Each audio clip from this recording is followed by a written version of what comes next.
Milagro o fraude. Millonaria paralítica durante 5 años vuelve a caminar tras encuentro con niño misterioso. Su familia la declara loca para quitarle la fortuna, pero un secreto impactante cambiará todo para siempre. El momento en que el niño toca su mano desafía toda explicación médica. Antes de continuar con esta impactante historia, te invito a darle like a este video y suscribirte a nuestro canal. Así nos ayudas a seguir compartiendo historias emocionantes como esta.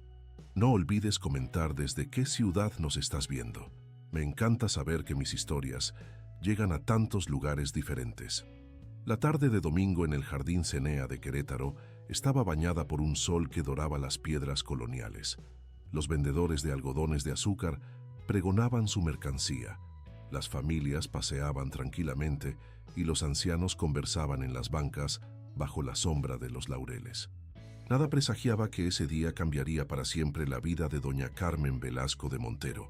A sus 78 años, la antigua matriarca del imperio inmobiliario Montero permanecía inmóvil en su silla de ruedas, observando a los niños jugar en la fuente con la mirada perdida de quien ya no espera nada de la vida. 5 años atrás, un derrame cerebral la había despojado no solo de la movilidad en sus piernas, sino también de su legendaria energía, de su voz de mando, de ese ímpetu que la había convertido en la primera mujer en presidir la Cámara de Comercio de Querétaro. «Doña Carmen, ¿quiere que nos acerquemos a la fuente para ver mejor a los patos?», preguntó Lupita Ramírez, la mujer que había sido su cuidadora durante las últimas 2 décadas y que, con el paso de los años, se había convertido en mucho más que una empleada. Carmen apenas asintió, un gesto mínimo que había reemplazado a las palabras desde que la enfermedad la había confinado a aquella silla. Sus ojos azul acero, lo único que conservaba la intensidad de antaño, se fijaron en las aguas de la fuente donde unos patos nadaban ajenos a las tragedias humanas. Lupita empujó la silla por el sendero empedrado, sorteando con habilidad las irregularidades del camino. Se detuvo bajo la sombra de un árbol frondoso, cerca de la fuente, pero lo suficientemente apartadas para evitar las miradas curiosas o compasivas que tanto detestaba doña Carmen. «Hace un día precioso, ¿verdad? El doctor Lozano estaría contento de verla disfrutando del sol». Carmen no respondió. ¿Qué podía decir? Que no disfrutaba de nada, que cada domingo en el parque era solo una rutina vacía, un intento vano de simular que aún vivía en lugar de simplemente existir. Sus hijos apenas la visitaban. Sofía solo aparecía cuando necesitaba más dinero para sus caprichos y Alejandro se limitaba a llamadas telefónicas breves en fechas señaladas. Ninguno de los dos había heredado su pasión por los negocios, ni su sentido de la responsabilidad. Solo les interesaba su fortuna. Fue entonces cuando lo vio. Entre los niños que correteaban por el parque, un pequeño se había detenido y la miraba fijamente. No era como los demás. Vestía ropa desgastada y sucia, estaba demasiado delgado para su edad, y sus grandes ojos oscuros parecían contener una sabiduría imposible para sus quizás 9 o 10 años. El niño se acercó a ella sin vacilar, sin miedo, con una determinación que desconcertó incluso a Lupita, quien instintivamente se interpuso entre el pequeño y doña Carmen. «Está bien, Lupita», murmuró Carmen, sorprendiendo a su cuidadora con el sonido de su voz, tan poco frecuente en los últimos tiempos. El niño rodeó a Lupita y se plantó frente a Carmen. La estudió con esos ojos penetrantes, como si pudiera ver más allá de su cuerpo marchito, más allá de la enfermedad y los años. «Usted está atrapada», dijo con una voz clara y segura. Carmen sintió un escalofrío. Esa simple frase resumía perfectamente su existencia. Atrapada en un cuerpo que se negaba a responder, en una vida que ya no le pertenecía, en una soledad que se había vuelto su única compañera constante. Antes de que Lupita pudiera intervenir, el niño extendió su mano pequeña y sucia. «Tome mi mano y camine de nuevo», dijo con una convicción absoluta, como si estuviera declarando una verdad universal. Algo en aquella voz, en aquellos ojos hizo que Carmen levantara su mano temblorosa y la colocara sobre la del niño. Y entonces ocurrió lo imposible. Una sensación eléctrica, como una corriente cálida, subió desde su mano por todo su brazo, descendió por su columna y llegó hasta sus piernas. Por primera vez en 5 años, Carmen sintió un hormigueo inconfundible en sus pies, una sensación que los médicos habían asegurado que jamás volvería a experimentar. Sus ojos se abrieron de par en par, su respiración se aceleró y, cuando intentó hablar, su voz salió más clara y fuerte de lo que había sido en años. Puedo sentirlas, puedo sentir mis piernas. Lupita miró a su patrona con alarma, temiendo que estuviera sufriendo algún tipo de episodio. Pero antes de que pudiera reaccionar, el niño soltó la mano de Carmen y retrocedió unos pasos.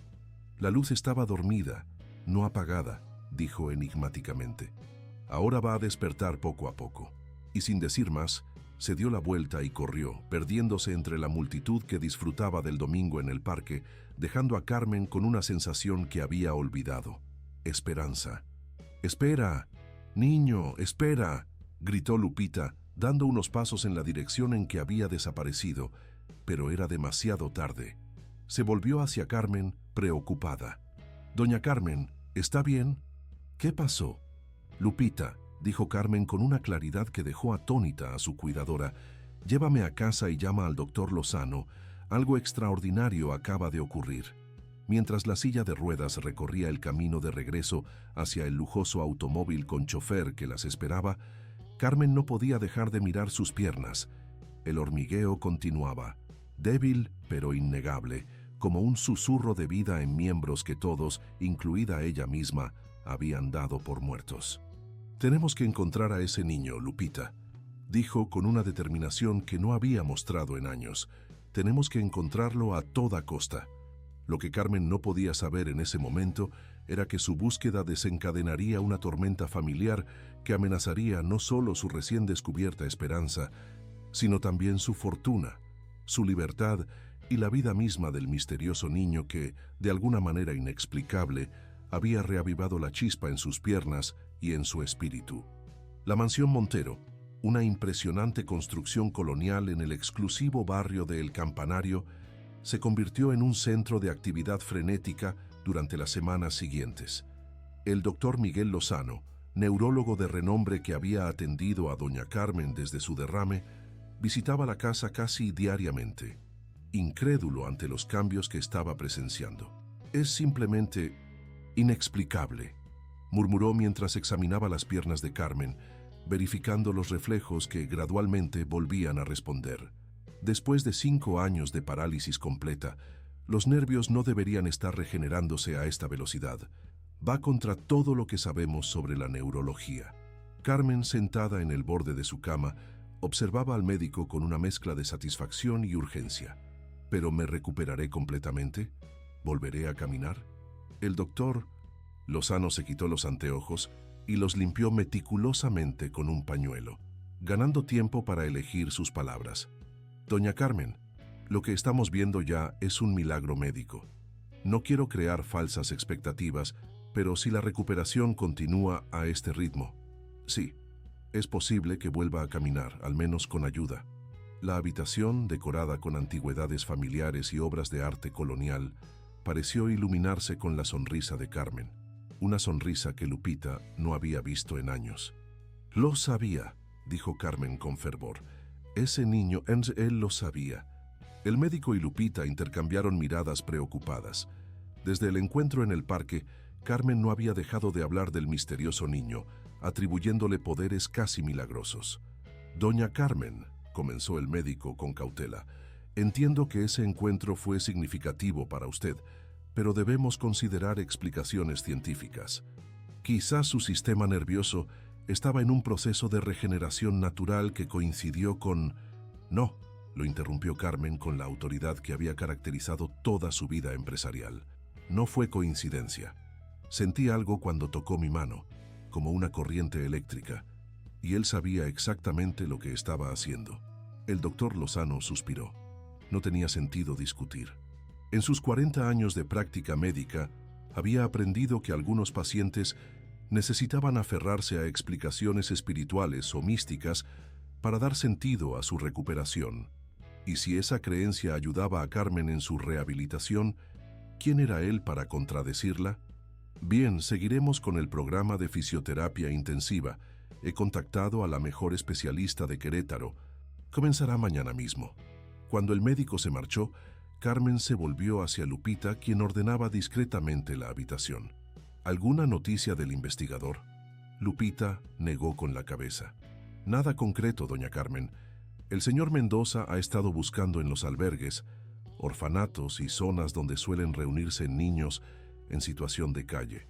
Mostró la descripción que le dimos, pero nadie parece conocer a un niño que coincida exactamente. Carmen frunció el ceño, una expresión que acentuaba las arrugas de su rostro aristocrático. No es posible que haya desaparecido así. Alguien debe conocerlo. Querétaro es una ciudad grande, doña Carmen, y hay muchos niños en situación vulnerable. Carmen tomó una decisión en ese momento. Dile a Mendoza que doble sus esfuerzos, que contrate más investigadores si es necesario. Quiero carteles discretos con la descripción del niño en cada albergue, cada comedor comunitario, cada lugar donde podría aparecer. Hizo una pausa, su mirada perdiéndose en los jardines que se veían desde su ventana. Y prepara una habitación, la del ala este, con vista al jardín. Quiero que esté lista para cuando lo encontremos. ¿Una habitación? Lupita no pudo ocultar su sorpresa. Doña Carmen, ¿qué está planeando? Los ojos de Carmen, más vivos y decididos que en años, se clavaron en los de su fiel cuidadora. Voy a adoptar a ese niño, Lupita. Voy a darle un hogar, educación, todo lo que merece. Pero sus hijos... No creo que... Mis hijos, la interrumpió Carmen con un gesto desdeñoso, heredaron mi dinero, pero no mis valores. No tienen derecho a opinar sobre mis decisiones. Si ese niño me devolvió la vida, lo mínimo que puedo hacer es ofrecerle una a cambio. La determinación en su voz no dejaba lugar a discusiones. Lupita asintió, conociendo demasiado bien ese tono. Era el mismo que había utilizado Carmen cuando decidió expandir su negocio inmobiliario contra el consejo de todos, cuando se negó a vender a inversionistas extranjeros durante la crisis, cuando plantó cara a competidores que la subestimaban por ser mujer. Era el tono que anunciaba que doña Carmen Velasco de Montero había vuelto. Las siguientes semanas fueron un torbellino de pequeños avances. Cada día, Carmen dedicaba horas a ejercicios de fisioterapia, forzando sus músculos atrofiados más allá del dolor, celebrando cada pequeña victoria. El primer movimiento voluntario de sus dedos, la primera vez que logró flexionar la rodilla, el momento en que pudo mantenerse de pie entre barras paralelas por casi un minuto completo. La mansión, que durante 5 años había permanecido sumida en un silencio sepulcral, volvía a llenarse de vida y propósito. Pero junto a la alegría de la recuperación física, crecía la obsesión de Carmen por encontrar al niño misterioso. Tiene que estar en alguna parte, insistía cada noche, revisando los informes del investigador Mendoza. No pudo haber sido un fantasma. Fue exactamente 47 días después del encuentro en el parque cuando el teléfono sonó pasada la medianoche. Lupita, quien dormía en la habitación contigua a la de Carmen, respondió con voz adormilada. «Diga». «Señora Lupita, soy Mendoza. Creo que lo encontramos».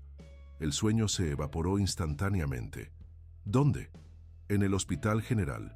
Un niño que coincide con la descripción fue ingresado esta noche. Lo encontraron inconsciente cerca del Mercado de la Cruz. Había sido golpeado severamente». Lupita sintió que su corazón se encogía. Está vivo, pero en condición delicada. No lleva identificación, pero uno de los enfermeros reconoció su foto de los carteles que distribuimos. Dijo que el niño había estado preguntando por la señora de ojos azules del parque antes de perder el conocimiento nuevamente. «Vamos para allá», dijo Lupita, completamente despierta ahora. «Despertaré a doña Carmen». 30 minutos después, el elegante Mercedes-Benz de la familia Montero se detenía frente a la entrada de urgencias del Hospital General de Querétaro. A pesar de las protestas de Lupita, Carmen había insistido en ir en su silla de ruedas en lugar de esperar en casa. «Es mi responsabilidad», había dicho con firmeza. «Si es él, si es nuestro niño, necesito estar allí». El contraste no podía ser mayor. Doña Carmen Velasco, con su elegante conjunto de seda gris perla, y su cabello blanco perfectamente peinado, entrando en un hospital público en medio de la noche, rodeada del caos de las emergencias nocturnas. El investigador Mendoza las esperaba en la recepción. Las condujo rápidamente a través de pasillos bulliciosos hasta llegar a la unidad pediátrica, donde un médico joven los recibió con expresión cansada. «El niño está estable pero débil», explicó mientras los guiaba hacia una habitación al final del pasillo.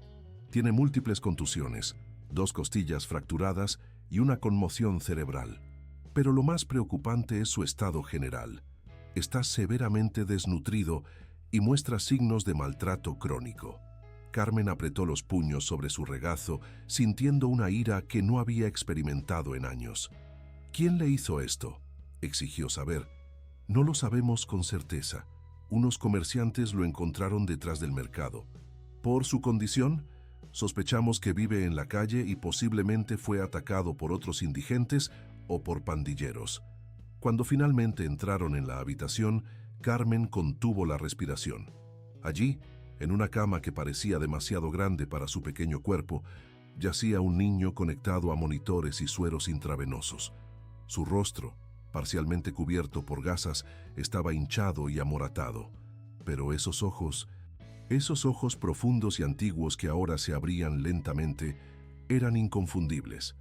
«Es él», susurró Carmen, sintiendo que las lágrimas acudían a sus ojos por primera vez en décadas. «Es nuestro niño». Pidió a Lupita que acercara su silla de ruedas junto a la cama. Con manos temblorosas, tomó la pequeña mano del niño entre las suyas, notando los moretones y rasguños que la cubrían. «Hola», dijo suavemente. «¿Me recuerdas? Soy la señora del parque». El niño la miró por un largo momento, como si estuviera emergiendo de un sueño profundo. Luego, para sorpresa de todos, una pequeña sonrisa se dibujó en sus labios lastimados. «La señora de los ojos azules», murmuró con voz ronca.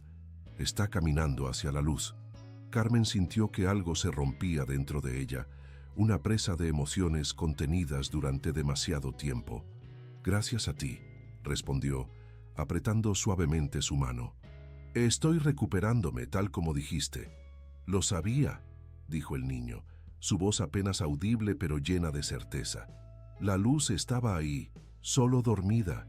El médico intercambió una mirada confusa con Lupita, quien simplemente se encogió de hombros. No había explicación racional para lo que estaba sucediendo entre esta anciana aristócrata y un niño de la calle. «¿Cómo te llamas?», preguntó Carmen, secándose discretamente una lágrima. «Mateo», respondió el niño. «Mateo Suárez». «Mateo», repitió Carmen como saboreando el nombre. «Es un hermoso nombre». Hizo una pausa, reuniendo valor para lo que estaba a punto de decir. «Mateo, ¿tienes familia? ¿Alguien que cuide de ti?». El niño negó lentamente con la cabeza, una sombra cruzando sus ojos. «Estoy solo». Carmen asintió, como si acabara de confirmar algo que ya sabía. «Ya no lo estarás», dijo con firmeza. «Si tú quieres, si me lo permites, me gustaría cuidar de ti. Darte un hogar». Los ojos de Mateo se agrandaron, una mezcla de esperanza y desconfianza en ellos. Había vivido lo suficiente en las calles para saber que las promesas rara vez se cumplían, especialmente las que sonaban demasiado buenas para ser verdad. «¿Por qué?», preguntó simplemente. «Porque me devolviste la esperanza cuando la había perdido», respondió Carmen con sinceridad. «Porque veo algo especial en ti, algo que va más allá de lo que hiciste por mí. Y porque creo que nos encontramos por una razón». Mateo la estudió por un largo momento, con esa mirada penetrante que parecía ver mucho más de lo que un niño de su edad debería ser capaz. Finalmente, asintió. «Sí quiero», dijo suavemente. «Siempre supe que la encontraría». El médico se aclaró la garganta, rompiendo el momento. «Señora Montero, entiendo su buena intención, pero hay procedimientos. El niño necesitará permanecer hospitalizado al menos una semana y luego deberá ser evaluado por servicios sociales. Si no tiene familia, tendrán que determinar su situación legal antes de... «Doctor», lo interrumpió Carmen, y toda la autoridad de la mujer que había construido un imperio inmobiliario resonó en esa única palabra. «Comprendo los procedimientos». Mañana mismo mis abogados iniciarán los trámites necesarios. Mientras tanto, quiero que este niño reciba la mejor atención posible.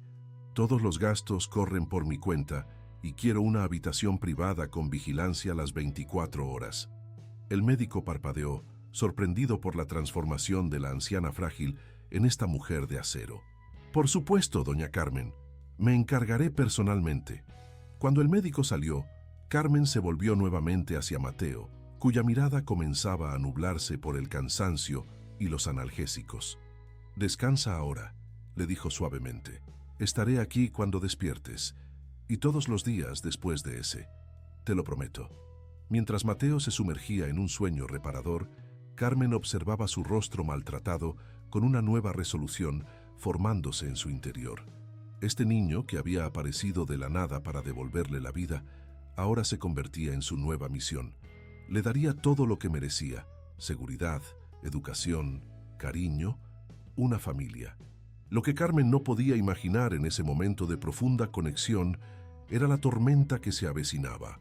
Una tormenta desatada por su propia sangre, por aquellos que deberían haberla apoyado, pero que verían en Mateo una amenaza a sus intereses.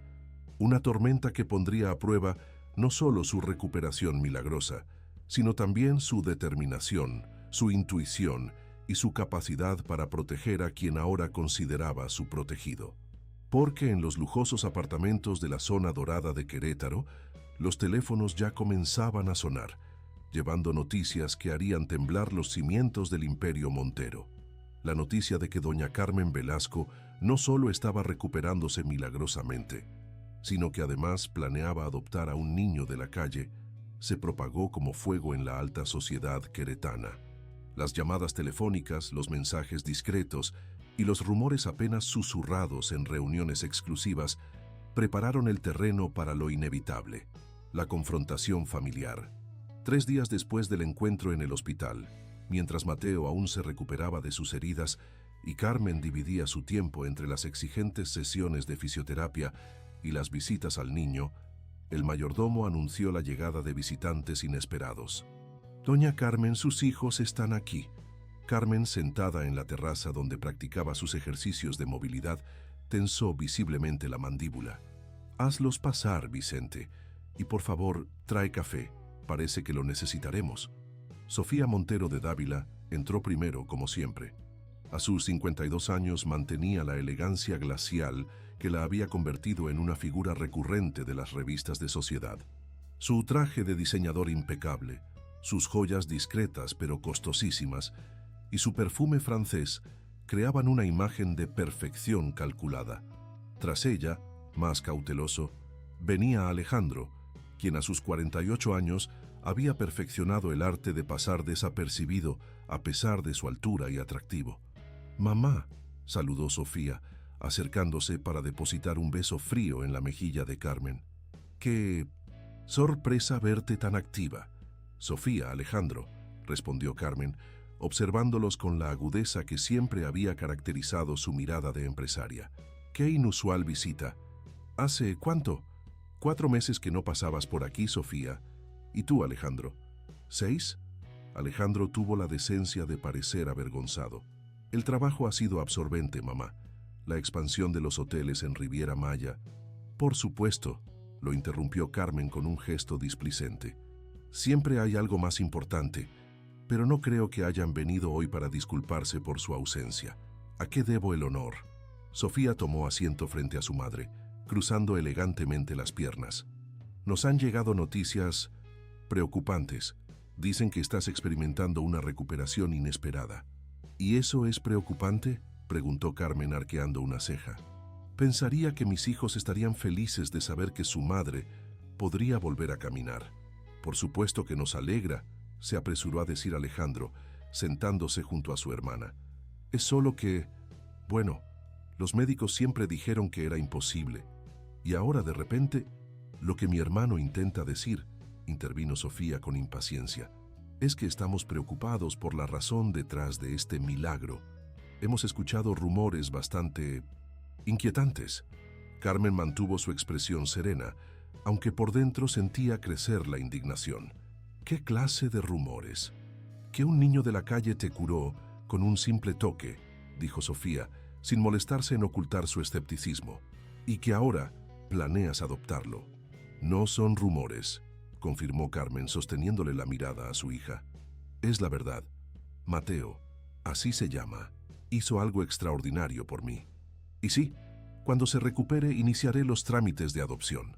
El silencio que siguió a esta declaración fue tan denso que casi podía cortarse. Vicente entró con el café, percibió la tensión y se retiró discretamente tras servir. «Mamá», comenzó Alejandro con tono conciliador, «entendemos que estés agradecida, pero la adopción es un paso muy serio». «¿A tu edad?» «A mi edad», lo interrumpió Carmen. «Tengo más claridad sobre lo que realmente importa que en cualquier otro momento de mi vida». «Es absurdo», espetó Sofía, abandonando toda pretensión de diplomacia. «Tienes 78 años, acabas de pasar 5 años paralizada, y ahora quieres adoptar a un niño de la calle que probablemente solo ve en ti una oportunidad de acceder a nuestra fortuna». Carmen dejó su taza de café sobre la mesa con una calma estudiada que contrastaba con la furia que crecía en su interior. «Mateo tiene 9 años, Sofía. Fue encontrado brutalmente golpeado detrás de un mercado. Ha vivido en las calles desde que tiene memoria. No creo que su plan maestro incluyera encontrarme en un parque y curarme para acceder a nuestra fortuna, como tú la llamas. Los niños de la calle son manipuladores», insistió Sofía. «Aprenden a sobrevivir engañando, robando». «Basta». La voz de Carmen, aunque suave, cortó el aire como un látigo. «No permitiré que hables así de Mateo. No lo conoces. No has visto sus ojos, no has sentido lo que yo sentí cuando tocó mi mano». «¿Te escuchas a ti misma, mamá?», preguntó Sofía, inclinándose hacia adelante. «Hablas como si fuera algún tipo de curandero, de niño santo. Esto no eres tú. La madre que yo conozco siempre fue racional, práctica. La madre que conocías estaba atrapada en un cuerpo inmóvil, abandonada por sus hijos, sin nada que esperar más que la muerte», respondió Carmen, cada palabra cargada de dolor contenido. «Esa mujer ya no existe. He vuelto a nacer, y parte de esta nueva vida incluye a Mateo». Alejandro, siempre el mediador, intentó una aproximación diferente. «Mamá, lo que Sofía intenta decir, aunque sin mucho tacto, es que nos preocupamos por ti. No queremos que nadie se aproveche de tu generosidad o de tu situación vulnerable». «¿Vulnerable?», Carmen casi se rió. «Alejandro, estoy más fuerte y más lúcida de lo que he estado en años. Y si realmente les preocupara mi bienestar, habrían estado aquí en los momentos difíciles, no solo cuando temen por su herencia». La palabra herencia cayó como una bomba en la terraza. Sofía se enderezó, ofendida. «¿Crees que esto se trata de dinero? Se trata de protegerte de ti misma. Siempre has sido terca, mamá, pero esto va más allá de la terquedad. Es demencia». Carmen entrecerró los ojos, su mirada tan afilada como en sus mejores días de negociaciones corporativas. «Ten cuidado con lo que insinúas, Sofía». «No estoy insinuando nada», respondió su hija levantándose. «Estoy diciendo claramente que tu juicio está comprometido. Ese derrame afectó más que tus piernas, claramente afectó tu capacidad para tomar decisiones racionales, y si insistes en esta locura de la adopción, no nos dejarás otra opción». «¿Me estás amenazando?». La voz de Carmen era peligrosamente calma. «Te estoy advirtiendo», corrigió Sofía. «Como tu hija, como alguien que te quiere. Recapacita, mamá. Olvida esta idea absurda de adoptar a un niño que ni siquiera conoces. Concéntrate en tu recuperación, y cuando vuelvas a ser tú misma, hablaremos de nuevo». Sin esperar respuesta, Sofía giró sobre sus talones y se dirigió hacia la salida. Alejandro, visiblemente incómodo, dudó un momento antes de seguirla. «Lo siento, mamá», murmuró. «Ella solo está preocupada. Todos lo estamos». Cuando sus hijos se marcharon, Carmen permaneció inmóvil, procesando lo que acababa de ocurrir. Lupita, que había escuchado la conversación desde la puerta entreabierta, se acercó con cautela. «Doña Carmen, ¿está bien?». «No, Lupita, no estoy bien», respondió Carmen, su voz temblorosa no de miedo sino de indignación. «Mis propios hijos acaban de amenazarme. Mi propia sangre. ¿Qué cree que harán?». Carmen miró hacia el jardín donde los últimos rayos del sol Iluminaban las flores que ella misma había plantado décadas atrás. Lo peor que pueden hacer, intentarán declararme incapaz. Buscarán la manera de quitarme el control de mis bienes, de mis decisiones, de mi vida. Lupita jadeó, horrorizada. No pueden hacer eso. Pueden intentarlo, respondió Carmen, una determinación feroz endureciendo sus facciones. Pero no conocen a su madre si creen que me rendiré sin luchar. No después de lo que he pasado, no ahora que finalmente he encontrado una razón para seguir adelante. Se volvió hacia Lupita, sus ojos brillantes de resolución. Llama a Ramón Ortega. ¿Su abogado? Mi amigo, corrigió Carmen. Lo necesitaré para lo que viene. Y llama también al hospital. Quiero saber cómo está Mateo. Mientras Lupita se apresuraba a cumplir sus órdenes, Carmen intentó ponerse de pie sin ayuda. Sus piernas temblaron, pero logró mantenerse erguida por casi 10 segundos antes de volver a sentarse, jadeando por el esfuerzo. No me detendrán, murmuró para sí misma. Ni mi cuerpo, ni mis hijos, ni nadie. Ese niño merece una oportunidad, y yo merezco esta segunda vida que me ha dado. Lucharemos juntos. Lo que Carmen no sabía era que, en ese mismo momento, Sofía se reunía con el licenciado Ernesto Fuentes, un abogado conocido en los círculos legales de Querétaro, no por su ética, sino por su efectividad. Un hombre que había construido su carrera sobre la máxima de que todo tenía un precio: testigos, jueces, verdades, incluso familias. Necesito declarar a mi madre incapaz, fueron las primeras palabras de Sofía al entrar en su despacho. Y necesito que sea rápido. La batalla por el futuro de doña Carmen Velasco y Mateo Suárez acababa de comenzar. Los días siguientes fueron un torbellino de actividad en la mansión Montero. Carmen, dividida entre sus sesiones de fisioterapia cada vez más exitosas y sus visitas diarias a Mateo en el hospital, apenas tenía tiempo para preocuparse por la amenaza que representaban sus hijos. Sin embargo, las advertencias de su abogado y amigo Ramón Ortega la habían dejado inquieta. No subestimes a Sofía, le había dicho durante su reunión. Ha contactado a Ernesto Fuentes y ese hombre tiene la ética de una serpiente venenosa. Harán todo lo posible para desacreditarte, Carmen. Prepárate para una guerra sucia. ¿Realmente crees que mis propios hijos llegarían tan lejos?, había preguntado ella, una parte de su corazón aún negándose a creer lo peor. El dinero hace cosas extrañas a las personas, había respondido Ramón, con la sabiduría de sus 70 años y 4 décadas de práctica legal. Y la fortuna Montero haría que cualquiera perdiera la cabeza. Ahora, mientras observaba a Mateo dormir en su cama de hospital, Carmen reflexionaba sobre esas palabras. El niño mejoraba cada día. Los moretones comenzaban a desvanecerse, las fracturas sanaban y su cuerpo recuperaba fuerzas gracias a la alimentación adecuada y los cuidados médicos. Pero algo más estaba cambiando en él. Por primera vez desde que lo conociera, Mateo comenzaba a comportarse como el niño de 9 años que realmente era. Doña Carmen, había dicho esa mañana, sus ojos iluminándose con una emoción infantil. Es verdad que en su casa hay un jardín muy grande donde podré jugar cuando salga de aquí. Es verdad, había respondido ella, conmovida por ese atisbo de normalidad. Y también hay una biblioteca llena de libros y una cocina donde Lupita hace los mejores pasteles de chocolate del mundo. Nunca he probado un pastel de chocolate, había confesado él, y esa simple frase había roto algo dentro de Carmen, recordándole todo lo que este niño había perdido, todo lo que merecía tener. El sonido de su teléfono la sacó de sus pensamientos. Era Lupita. Doña Carmen, su voz sonaba tensa. Tiene que volver a casa inmediatamente. Han llegado personas. ¿Qué personas, Lupita? De la fiscalía, con una orden. Dicen que necesitan evaluarla. Hay un médico con ellos y una trabajadora social. Carmen sintió que su sangre se helaba. Ya veo. Diles que estaré allí en 20 minutos.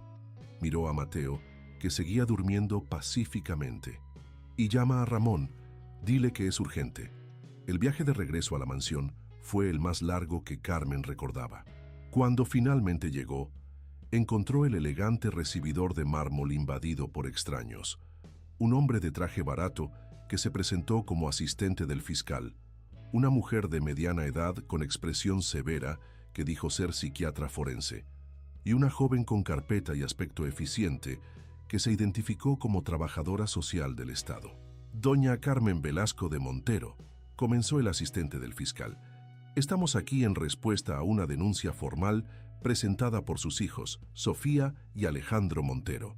Alegan que usted podría estar sufriendo un deterioro cognitivo que compromete su capacidad para tomar decisiones. Carmen mantuvo la compostura. Años de negociaciones difíciles habían templado su carácter para momentos como este. Entiendo. ¿Y la orden que mencionó mi empleada? Es una orden judicial para realizar una evaluación psiquiátrica preliminar, respondió, entregándole un documento oficial. La doctora Hernández la examinará hoy y posteriormente deberá presentarse para evaluaciones más exhaustivas. Carmen revisó el documento, agradeciendo mentalmente a Ramón por haberla preparado para esta posibilidad. Todo parece en orden, dijo finalmente. Pero insisto en que mi abogado esté presente durante cualquier evaluación. Por supuesto, concedió el asistente, claramente sorprendido por su cooperación. Había esperado resistencia, histeria incluso, no esta calma aristocrática. Está en camino, informó Carmen. Mientras tanto, pasemos al salón. Vicente les servirá algo de beber. La doctora Hernández, una mujer que parecía tallar diagnósticos en piedra, observó con suspicacia la soltura con que Carmen se movía apoyada en su andador. Señora Montero, tengo entendido que hasta hace poco estaba completamente paralizada. Así es, doctora, confirmó Carmen mientras se acomodaba en un sillón. Hasta hace aproximadamente 2 meses. Estoy experimentando una recuperación que mis médicos consideran extraordinaria. ¿Y atribuye esta recuperación al toque de un niño de la calle? La pregunta, formulada con evidente escepticismo, hizo que Carmen sonriera levemente. No espero que lo entienda, doctora. Yo misma no lo entiendo completamente. Solo sé lo que experimenté. ¿Y qué fue exactamente? Cuando Mateo tocó mi mano, sentí una corriente de energía que recorrió todo mi cuerpo. Por primera vez en 5 años sentí mis piernas. No fue imaginación ni sugestión, fue real. La doctora tomó notas, su expresión inescrutable. ¿Y basándose en esta experiencia decidió adoptar a este niño? No, respondió Carmen con firmeza. Decidí adoptarlo porque es un niño maravilloso que merece una oportunidad en la vida. Mi recuperación y nuestro encuentro fueron solo el inicio de nuestra conexión. ¿No le parece extraño desarrollar tal apego por un completo desconocido en tan poco tiempo? Carmen miró directamente a los ojos de la psiquiatra. Doctora Hernández, he vivido 78 años. En ese tiempo he aprendido a confiar en mi intuición. Algunas conexiones son inmediatas, inexplicables pero reales. Lo que siento por Mateo es genuino, no un capricho senil como mis hijos quieren hacerle creer. La evaluación continuó durante más de 2 horas. Preguntas sobre orientación temporal y espacial, memoria reciente y remota, razonamiento abstracto, juicio situacional. Carmen respondió a todo con una lucidez que desconcertaba a la doctora, quien esperaba encontrar signos obvios de deterioro que justificaran las preocupaciones de los hijos. Cuando Ramón Ortega finalmente llegó, la evaluación estaba terminando. La doctora Hernández guardaba sus notas con expresión pensativa. Ramón, saludó Carmen con alivio. Llegas justo a tiempo para el veredicto. El abogado, un hombre de baja estatura pero presencia imponente, estrechó la mano de Carmen con afecto antes de volverse hacia los visitantes. ¿Y bien, doctora? ¿Ha terminado de interrogar a mi cliente? No es un interrogatorio, señor Ortega, respondió la mujer secamente. Es una evaluación estándar. ¿Y su conclusión?, insistió él. La doctora dudó, claramente incómoda. Preliminarmente no encuentro evidencia de deterioro cognitivo significativo. La señora Montero está perfectamente orientada, su memoria funciona adecuadamente y su razonamiento parece intacto. Hizo una pausa. Sin embargo, algunas de sus creencias sobre su recuperación y su conexión con el niño podrían considerarse inusuales. ¿Inusuales o delirantes?, presionó Ramón. Porque hay una diferencia legal considerable. Inusuales, concedió la doctora. No llegan al nivel de delirio clínico. pero recomendaré evaluaciones adicionales antes de emitir un dictamen final. Ramón sonrió satisfecho. Por supuesto, mi cliente cooperará plenamente como lo ha hecho hoy. Cuando finalmente los visitantes se marcharon, Carmen se desplomó en su sillón, el agotamiento evidente en cada línea de su rostro. No esperaba que atacaran tan rápido, confesó a Ramón, quien se servía un whisky del carrito de bebidas. Yo sí, respondió él, ofreciéndole una copa que ella rechazó con un gesto. Sofía siempre ha sido implacable cuando siente amenazados sus intereses. Y Fuentes, ese hombre no pierde tiempo. Tomó un sorbo de su bebida. Pero has manejado bien la situación. La doctora esperaba encontrar a una anciana senil, no a la Carmen Velasco que conocemos. ¿Qué sigue ahora? Intentarán otras tácticas. Probablemente buscarán desacreditar al niño, investigar su pasado, encontrar algo que confirme su narrativa de manipulación. Ramón se sentó frente a ella. Carmen, debo preguntarte, ¿estás absolutamente segura de que quieres seguir adelante con esto? Será una batalla brutal. Carmen miró por la ventana, hacia el jardín donde ya había imaginado a Mateo jugando. Más segura que nunca, Ramón. Ese niño me salvó en más de un sentido. No lo abandonaré ahora. Entonces necesitamos ser proactivos, decidió el abogado. Tengo algunos contactos en servicios infantiles que podrían acelerar la evaluación de Mateo. Y sugiero que contrates seguridad adicional, tanto para la mansión como para el hospital. Carmen asintió, la determinación renovando sus fuerzas. ¿Crees que llegarían tan lejos como para intentar algo contra él? Ramón la miró gravemente. Sofía ha contratado a Ernesto Fuentes. Ese hombre ha estado involucrado en casos donde testigos clave misteriosamente cambiaban sus declaraciones o desaparecían. No digo que atentaría contra un niño, pero definitivamente intentará alejarlo de ti por cualquier medio. El teléfono de Carmen interrumpió la conversación. Era del hospital. Mientras escuchaba, su rostro palideció visiblemente. Voy para allá, dijo, y colgó. Es Mateo. ¿Ha tenido algún tipo de crisis? Está preguntando por mí. Ramón se levantó inmediatamente. Te acompaño. No deberías ir sola ahora que han comenzado las hostilidades. Durante el trayecto, Carmen no pudo evitar pensar que esto era solo el principio. La evaluación de hoy había sido apenas una escaramuza inicial en lo que prometía ser una guerra total. Sus hijos, liderados por Sofía, utilizarían cada recurso a su disposición para separarla de Mateo, para mantener intacta su herencia, para controlar una vez más su vida. Pero no contaban con algo fundamental. La Carmen Velasco, que había construido un imperio inmobiliario desde cero, que había superado la pérdida de su esposo, que había desafiado a la parálisis misma, no se rendiría sin luchar.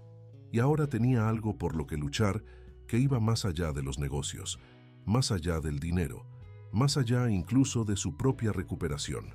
Tenía a Mateo, y por él enfrentaría al mundo entero si fuera necesario. El rumor de que la poderosa doña Carmen Velasco planeaba adoptar a un niño de la calle se propagó por Querétaro con la velocidad que solo los escándalos de la alta sociedad pueden alcanzar. Lo que comenzó como susurros discretos en clubes exclusivos, pronto se convirtió en titulares sensacionalistas en la prensa local. Millonaria milagrosamente curada por niño indigente busca adoptarlo, proclamaba el diario de Querétaro. Manipulación o milagro. La heredera Montero en guerra con sus hijos, anunciaba otro. La mansión Montero, normalmente un remanso de paz, se convirtió en punto de peregrinación para periodistas, curiosos e incluso personas que, habiendo oído sobre el niño milagroso, esperaban recibir algún tipo de curación. Vicente y el personal de seguridad recién contratado se esforzaban por mantener a todos a raya, mientras Carmen, ajena al circo mediático, concentraba todas sus energías en dos frentes: su rehabilitación física y la batalla legal por Mateo. El niño había sido dado de alta del hospital una semana después del incidente que lo llevó a urgencias, un episodio de ansiedad severa que los médicos atribuyeron al estrés postraumático, y ahora ocupaba la habitación que Carmen había mandado preparar para él. Era un espacio luminoso y alegre, decorado con colores vivos pero no infantiles, respetando la extraña madurez que Mateo exhibía. Tenía estanterías llenas de libros, un escritorio para cuando comenzara la escuela en casa que Carmen había organizado y una ventana panorámica con vista al jardín. Era, sin duda, más lujo del que el niño había conocido jamás. ¿Te gusta tu habitación?, le había preguntado Carmen el primer día, observando cómo Mateo recorría el espacio con ojos maravillados. «Es enorme», había respondido él, tocando con reverencia la suave colcha de la cama king size. «¿Todo esto es para mí solo?»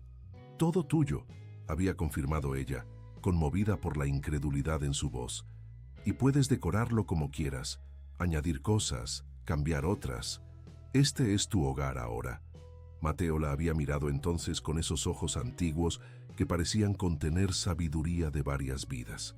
«Gracias», había dicho simplemente, pero Carmen había percibido en esa palabra más sinceridad que en 1000 discursos elaborados. Ahora, 3 semanas después de aquel primer día, Carmen observaba a Mateo desde la terraza mientras el niño exploraba el jardín con curiosidad científica, examinando insectos, tocando la corteza de los árboles, mirando fascinado cómo los colibríes libaban de las flores. Había recuperado peso, sus heridas estaban casi completamente sanadas, y aunque seguía siendo reservado, ocasionalmente dejaba entrever destellos de la infancia que nunca había tenido. «Le hace bien estar al aire libre», comentó Lupita, acercándose con la bandeja del almuerzo. «Se ve más niño». Carmen asintió, una sonrisa suavizando las líneas de preocupación en su rostro. «Está sanando, no solo en el cuerpo». «Y usted también, doña Carmen», observó Lupita señalando el bastón que ahora reemplazaba al andador. «El doctor Lozano dice que su progreso es extraordinario». «Lo es», confirmó Carmen. «Cada día puedo caminar un poco más lejos, sostenerme un poco más tiempo». Hizo una pausa, su mirada volviendo a Mateo. «Es como si cada paso que doy fuera un regalo suyo». Lupita, quien había sido testigo de tantos momentos íntimos en la vida de los Montero, percibió la conexión profunda que se había desarrollado entre Carmen y el niño. No era la típica relación entre una anciana adinerada y su protegido, ni siquiera la de una abuela y su nieto. Era algo más fundamental, como si 2 almas perdidas se hubieran reconocido mutuamente. «El licenciado Ortega llamó mientras usted estaba en fisioterapia», informó, cambiando de tema. «Dice que vendrá esta tarde con noticias sobre el caso». Carmen suspiró. A pesar de los esfuerzos de Ramón, el proceso de adopción enfrentaba obstáculos constantes. Cada documento presentado era cuestionado. Cada evaluación favorable era contestada con solicitudes de nuevas opiniones. Cada avance era respondido con tácticas dilatorias orquestadas por el abogado de sus hijos. Mencionó si son buenas o malas noticias. «No especificó», respondió Lupita, pero sonaba preocupado. Antes de que Carmen pudiera responder, Mateo apareció en la terraza, su rostro iluminado por la excitación del descubrimiento. «Doña Carmen, encontré un nido de colibríes en el jacarandá. Tienen bebés, son diminutos». La transformación en el rostro de Carmen fue instantánea, las preocupaciones desvaneciéndose ante el entusiasmo del niño. «¿De verdad? ¡Qué maravilla! Después de almorzar, podemos ir a verlo, pero desde lejos para no asustar a la madre». Mateo asintió solemnemente. «Nunca hay que separar a las madres de sus bebés», dijo. Y aunque su tono era casual, Carmen sintió el peso de la experiencia personal en sus palabras. Durante el almuerzo, mientras Mateo devoraba con apetito saludable los chilaquiles que Lupita había preparado, se habían convertido en su plato favorito, Carmen observó nuevamente cuánto había cambiado el niño en tan poco tiempo. No solo físicamente, donde la diferencia era más obvia, sino en su forma de ser. Seguía teniendo esa cualidad etérea, esa sabiduría inquietante, pero ahora también reía, hacía preguntas, mostraba curiosidad por todo. «Mateo», comenzó Carmen, eligiendo cuidadosamente sus palabras, «hoy vendrá mi abogado a hablar sobre los papeles para que puedas quedarte conmigo oficialmente». El niño dejó de comer, su expresión volviéndose seria. «Sus hijos no quieren que me quede». No era una pregunta, sino una afirmación. Carmen ya había notado esta habilidad en Mateo. Percibía cosas que no habían sido dichas, entendía situaciones complejas sin que nadie se las explicara. «Mis hijos están confundidos», respondió ella, optando por la diplomacia. «No entienden nuestra conexión, pero no debes preocuparte por eso. Mi abogado es muy bueno, y estoy segura de que pronto todo se resolverá». Mateo la miró fijamente, y Carmen tuvo la inquietante sensación de que el niño veía a través de sus palabras tranquilizadoras hasta la preocupación que ocultaban. «Va a empeorar antes de mejorar», dijo con la certeza de un profeta, «pero al final estaremos juntos. Lo he visto». Un escalofrío recorrió la espalda de Carmen. No era la primera vez que Mateo decía algo así, algo que sugería que podía ver el futuro o percibir cosas más allá de lo ordinario. La mayoría de las veces decidía no presionarlo al respecto, respetando su misterio. Pero esta vez, la curiosidad pudo más. «¿Qué quieres decir con que lo has visto, Mateo?». El niño bajó la mirada, súbitamente consciente de haber dicho algo inusual. «A veces veo cosas, como imágenes o sueños, pero despierto. Veo lo que va a pasar». «¿Y qué has visto sobre nosotros?», preguntó Carmen suavemente. Mateo dudó, como si estuviera decidiendo cuánto revelar. «He visto momentos difíciles, personas que intentan separarnos, pero también he visto un lugar grande, con muchos niños, donde somos felices». Carmen sintió un nudo en la garganta. ¿Era posible que este niño realmente tuviera algún tipo de don? ¿O simplemente expresaba sus esperanzas y miedos a través de un lenguaje que podía entender? Antes de que pudiera indagar más, Vicente anunció la llegada del licenciado Ortega. Carmen le indicó que lo hiciera pasar a la biblioteca. «Mateo, ¿por qué no vas con Lupita a ver esos colibríes mientras yo hablo con el licenciado?». El niño asintió, pero mientras se levantaba tomó la mano de Carmen con una seriedad impropia de su edad. «No tenga miedo, doña Carmen. La luz siempre vence a la oscuridad».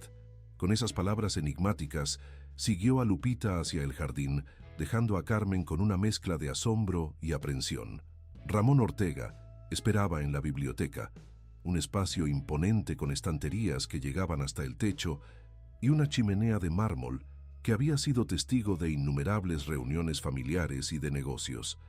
A diferencia de otras ocasiones, el abogado no se había servido su habitual copa de coñac. Su expresión era grave, casi sombría. «Carmen», saludó poniéndose de pie cuando ella entró. «Te ves bien, más fuerte». «Lo estoy», confirmó ella, apoyándose ligeramente en su bastón. «Pero tu rostro me dice que no vienes con buenas noticias». Ramón suspiró, pasándose una mano por el cabello canoso. «Siempre directa, es una de las cosas que más admiro de ti». Hizo una pausa. «Han presentado una solicitud formal para declararte incapaz, no solo de adoptar, sino de manejar tus propios asuntos». A pesar de que Carmen había anticipado este movimiento, la confirmación fue como un golpe físico. Se sentó lentamente en uno de los sillones de cuero, procesando la información. ¿Bajo qué argumentos? Los habituales en estos casos: deterioro cognitivo debido a la edad y los efectos del derrame, juicio comprometido, susceptibilidad a la manipulación. Ramón consultó sus notas. Pero han añadido un elemento nuevo. Están sugiriendo que Mateo no es solo un niño vulnerable, sino parte de un esquema elaborado. ¿Un esquema? Carmen casi se rió ante lo absurdo de la acusación. ¿Qué tipo de esquema podría orquestar un niño de 9 años? Según ellos, no está solo. Insinúan que podría estar siendo utilizado por adultos que buscan acceder a tu fortuna. Han presentado declaraciones de supuestos testigos que afirman haber visto a Mateo con diferentes adultos en los días previos a vuestro encuentro en el parque, como si estuviera siendo entrenado. «Eso es ridículo», espetó Carmen, la indignación enrojeciendo sus mejillas. Mateo estaba viviendo en las calles. Los médicos confirmaron signos de desnutrición crónica, de abandono. «Lo sé», asintió Ramón, «y esa será parte de nuestra defensa. Pero hay más, Carmen, y esto es lo que me preocupa realmente.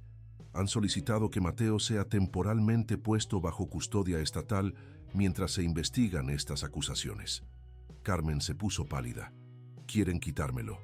«Es una táctica», explicó Ramón. Separarte de él, aislarte, desestabilizarte emocionalmente para que cometas errores que puedan usar como evidencia de tu supuesta incapacidad. No pueden hacerlo. La voz de Carmen temblaba, no de miedo sino de furia. Ese niño ha sufrido bastante. No permitiré que lo arrojen de nuevo a un sistema que ya le falló una vez. Estoy presentando recursos, por supuesto, aseguró Ramón. Y tenemos algunos argumentos sólidos. El más importante, Mateo ha mostrado una mejora notable bajo tu cuidado. Tenemos informes médicos que documentan su recuperación física y emocional. Separarlo ahora sería claramente perjudicial para su bienestar. Carmen asintió, recuperando gradualmente la compostura. ¿Qué más podemos hacer? Necesitamos más información sobre el pasado de Mateo, respondió Ramón. Si pudimos encontrar a su familia biológica, o al menos documentar su historia, tendríamos una base más sólida. ¿Te ha contado algo sobre su vida antes de las calles? Carmen negó con la cabeza. Muy poco. Dice que no recuerda mucho, o quizás simplemente no quiere hablar de ello. Lo único que mencionó una vez fue a una mujer que cantaba, pero no estaba seguro si era un recuerdo real o un sueño. Bien, seguiré con la investigación por mi cuenta entonces. Ramón se levantó, preparándose para marcharse. Mientras tanto, Carmen, debes ser extremadamente cuidadosa. Estarán vigilando cada uno de tus movimientos, buscando cualquier señal de confusión, de juicio alterado. Incluso podrían intentar provocarte para que reacciones de forma que puedan usar en tu contra. No soy una novata en batallas difíciles, Ramón, respondió ella, irguiéndose con dignidad a pesar del cansancio que sentía. He enfrentado a constructores corruptos, a políticos venales, a competidores despiadados. Puedo manejar a mis propios hijos y a su abogado mercenario.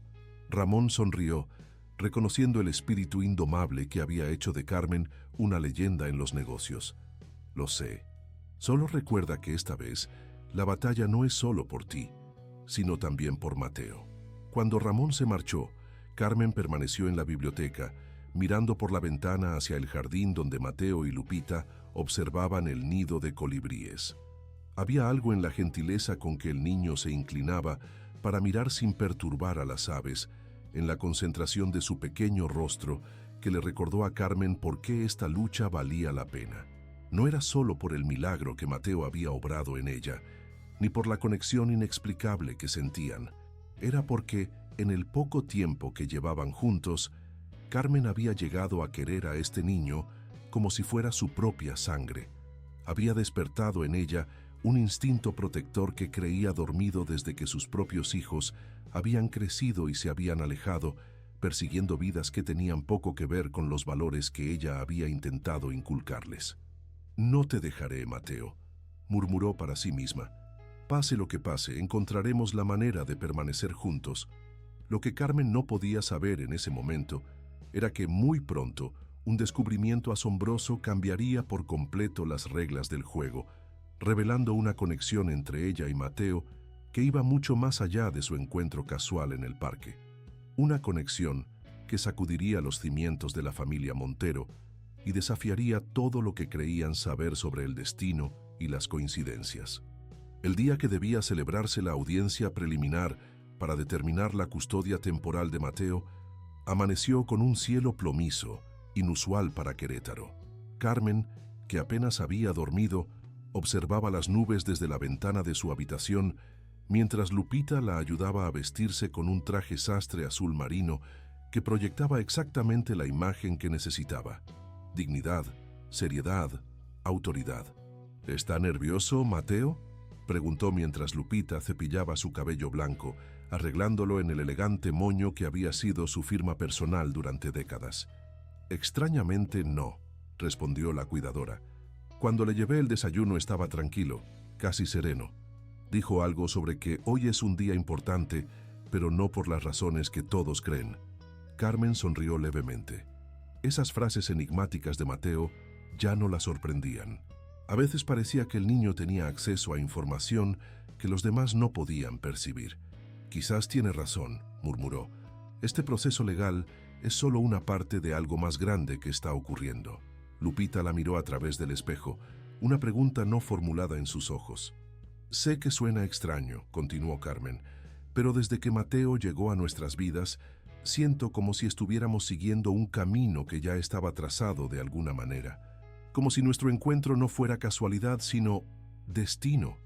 ¿Cree en el destino, doña Carmen?, preguntó Lupita suavemente, sorprendida por este giro espiritual en una mujer que siempre había sido práctica y racional.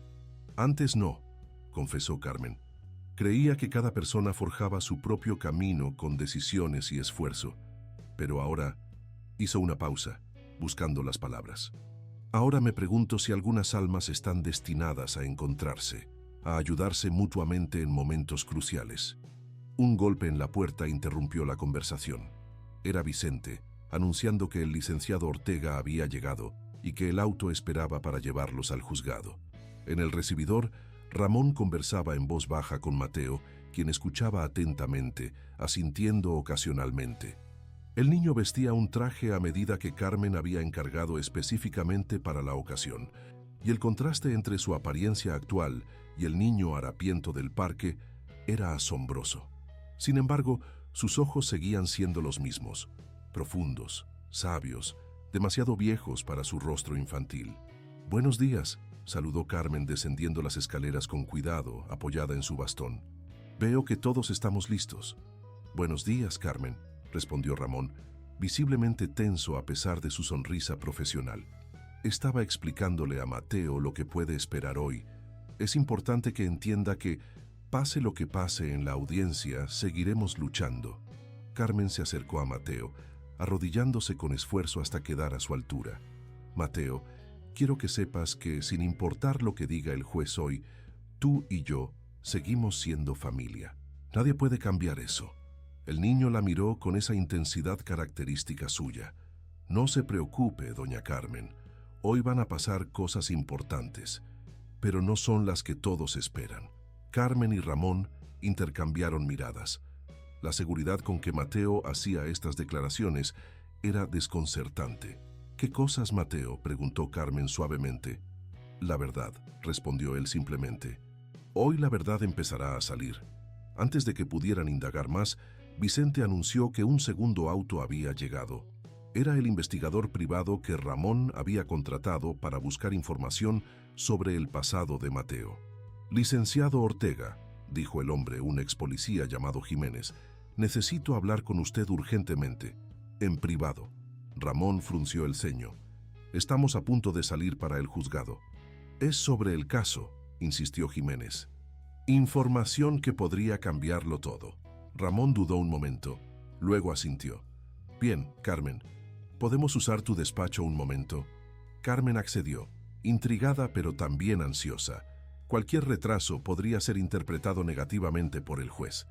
Mientras esperaban, Carmen notó que Mateo sonreía levemente, como si supiera exactamente lo que estaba ocurriendo tras las puertas cerradas del despacho.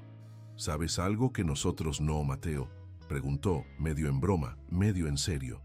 «Todos sabemos cosas que los demás no», respondió enigmáticamente. «A veces las olvidamos, pero siguen ahí esperando». 5 minutos después, Ramón emergió del despacho con expresión transformada. Ya no parecía tenso, sino asombrado, casi eufórico. «Carmen, necesito que me acompañes un momento», dijo, haciendo un gesto hacia el despacho. «Mateo, ¿podrías esperar aquí con Lupita un momento más?». Dentro del despacho, el investigador Jiménez esperaba con una carpeta y una expresión de triunfo apenas contenido. «¿Qué ocurre, Ramón?», preguntó Carmen impaciente. «Vamos a llegar tarde». «Eso no importará cuando escuches lo que Jiménez ha descubierto», respondió Ramón, haciéndole un gesto al investigador para que procediera. «Doña Carmen», comenzó Jiménez, «como parte de mi investigación sobre los antecedentes del niño, he estado revisando registros de orfanatos, denuncias de desaparición de menores y testimonios de personas